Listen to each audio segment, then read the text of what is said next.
Welcome to the Boston Avenue Church. We're so glad you've tuned in for worship today. Wherever you're watching from, we are delighted that you are with us.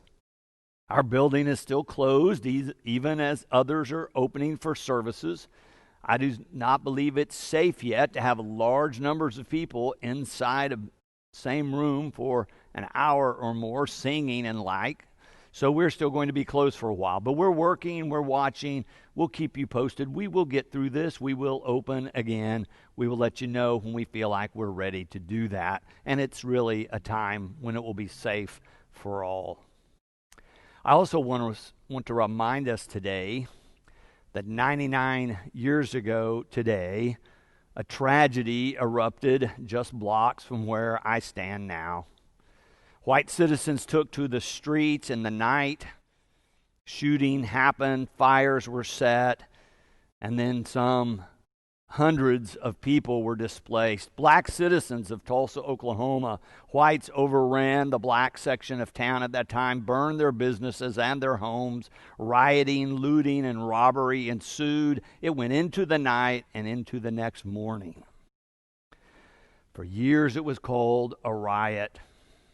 Those who have studied it most recently say it is better called a race massacre. I think we need to listen. Because all of us want a safer community. All of us want to live in a society that is fair and just for everybody.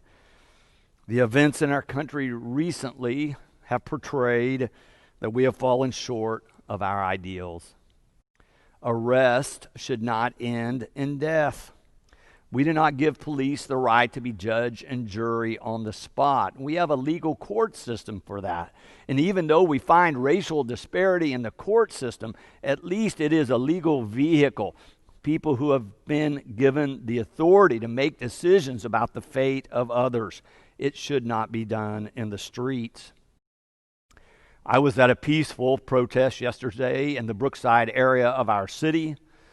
Leaders were calling on hundreds of us, maybe thousands of people that gathered to think about what it would take to have a safer community.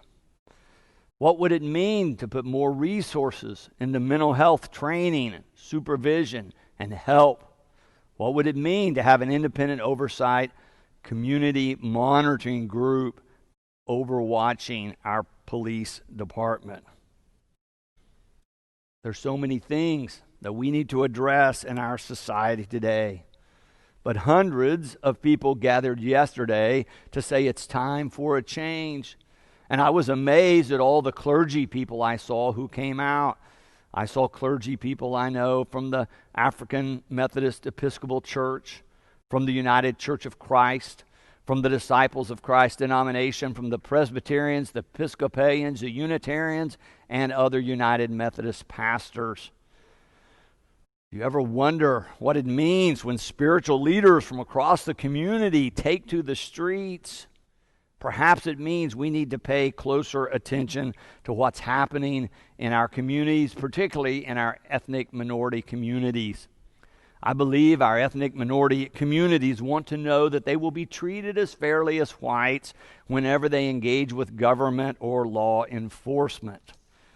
Did you see where a reporter from CNN was arrested on the air this week? Can you guess the color of his skin? He and his camera people taken under arrest. What has happened to our country when journalists are being attacked by government officials and arrested when doing their job peacefully? It disturbs me that this is happening. People want to know when a black man is killed in the streets that it matters to all Americans.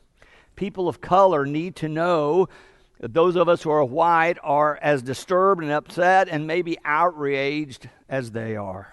They need to hear from us that are white that black lives matter to us, that black lives taken matter to us.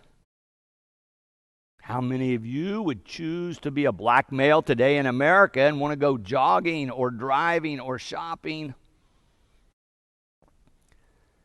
I don't think many of us who are white would make that choice.